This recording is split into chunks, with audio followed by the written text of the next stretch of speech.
Hello everyone, so this is the European model, and the European and the American models are pretty much working in tandem right now with the track of the low. So you're going to see some similarities here. Alright, so this is Monday here. You have your main trough over here, and then you have your other trough back in here.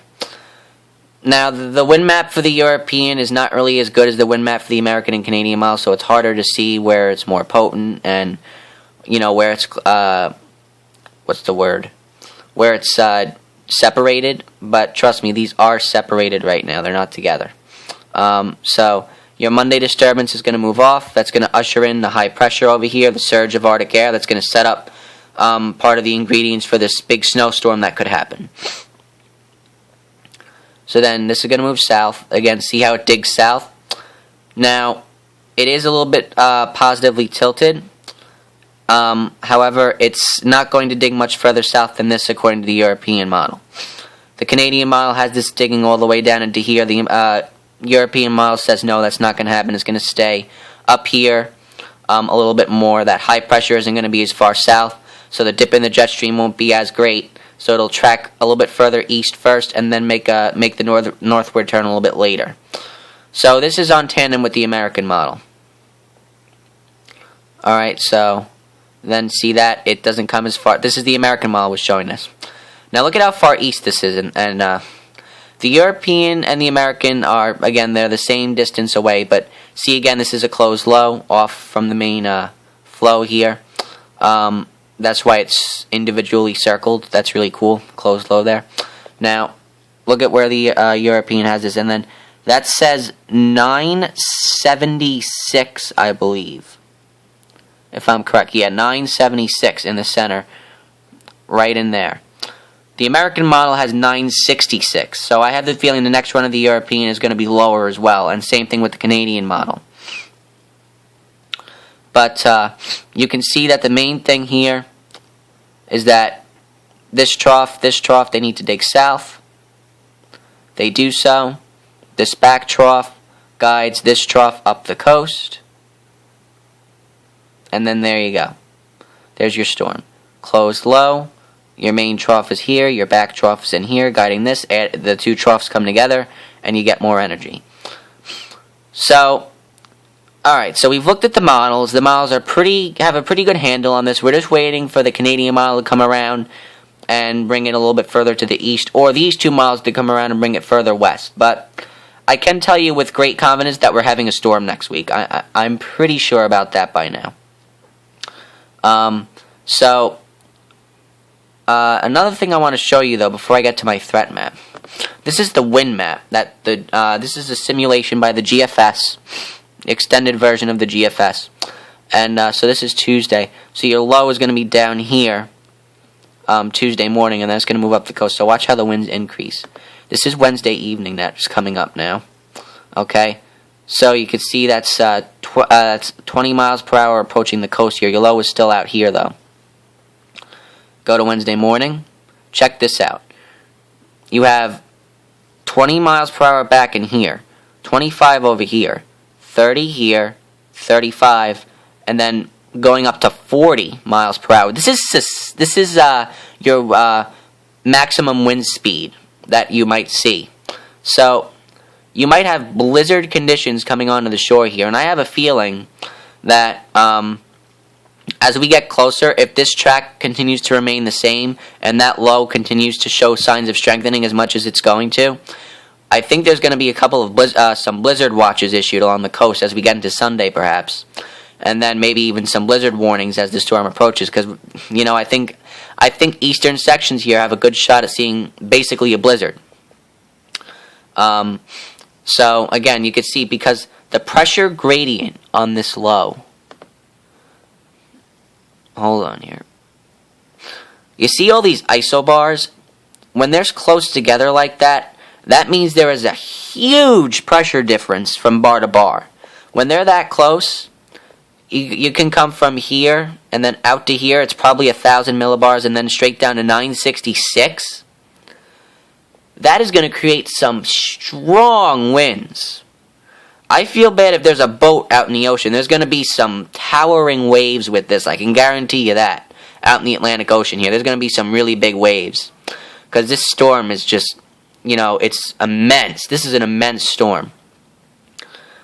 And because it's so strong, it's going to be, shooting that moisture back northwest with that heavy snow over in this area here. It's going to be shooting back northwest.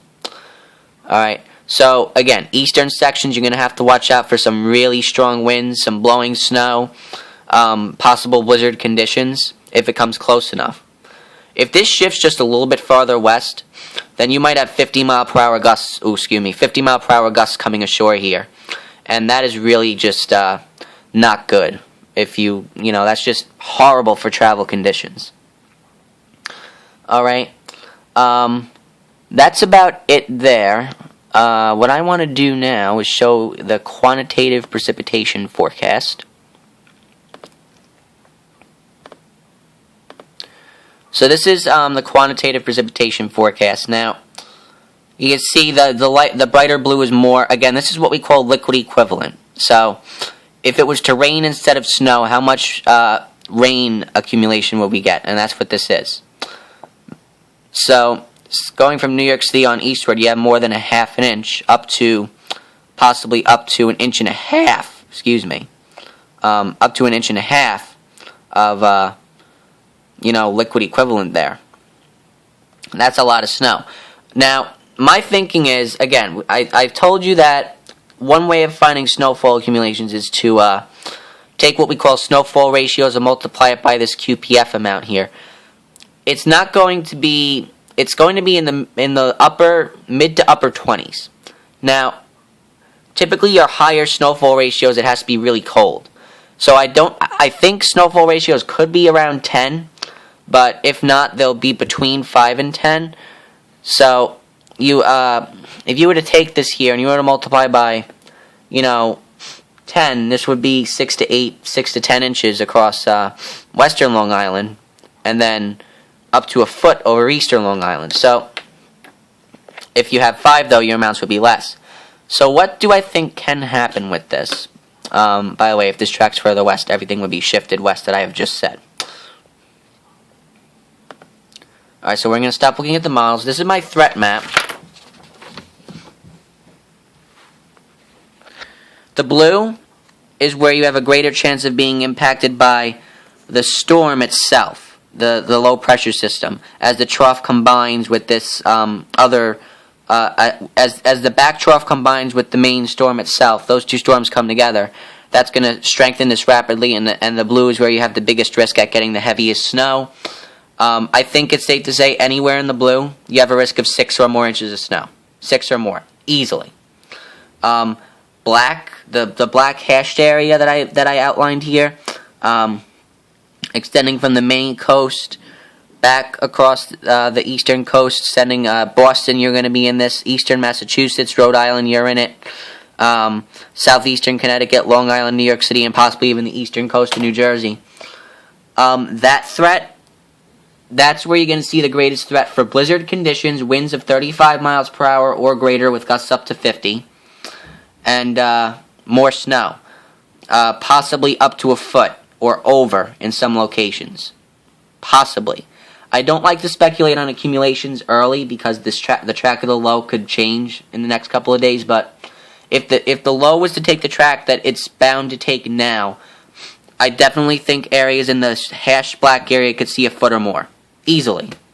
This is a really strong storm. It's going to be a lot of moisture, so easily over a foot if the track remains the same now.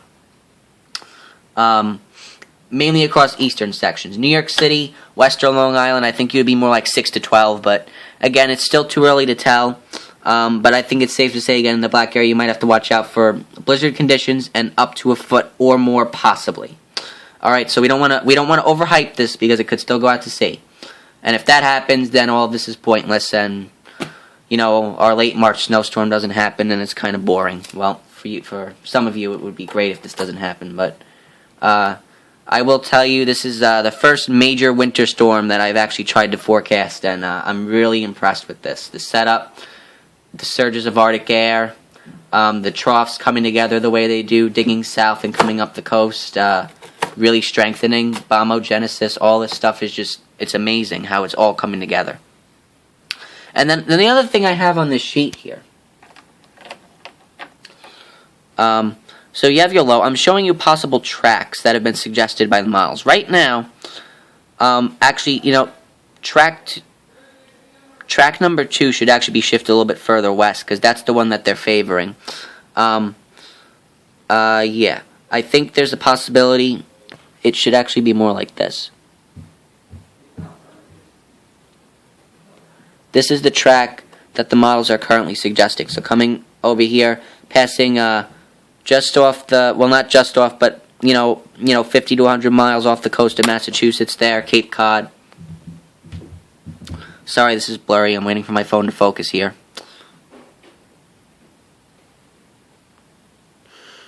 It's not working. Well, I hope you guys can see that. But the models are suggesting this track in between right now. And so I've told you all the impacts of that, possibly up to a foot along the coast here, and then 6 to 12 back into the western portions of the black area, and then possibly up to 6 in the rest of the blue area. Now the orange area is where you have a risk of snow from the back trough itself as it comes through. So remember I told you you had the back trough that's going to be coming in and guiding the main trough either up the coast or out to sea. Well, that back trough is going to be bringing snow in with it, so that's where you have a risk of snow in the orange area. Now, Baltimore, you're on the western end of the blue, so there you go. Washington, D.C., western end. Philadelphia, western end. Most of New Jersey is in it for the main storm. Long Island and New York City, you're definitely in it. You're at a risk for a big storm here. Eastern coast of Massachusetts, Cape Cod, Martha's Vineyard, you're all in there. Mainly New Hampshire, you're definitely in there. Maine, you're in there. For Boston, you're clearly in there for the threat of a major storm. Okay, so that is the update for now. And the timing of this, again, would be Tuesday during the day into Tuesday night, and possibly lasting into Wednesday morning. Again, the low it's going to be a closed low, so that storm might slow down a little bit. So I think you might have snow lasting into Wednesday morning in some locations. So that's your latest update. But if this comes through, for eastern sections at least, if it tracks a little bit further west, this could be the storm of the winter for some of you. So we'll see what happens over the next couple of days. None of this is set in stone. It could go out to sea, it could come further west and it comes worse, or it could take the track that it's scheduled to right now. Alright, thank you for watching, folks. We'll have another, we'll probably do a couple of updates tomorrow. Alright, bye.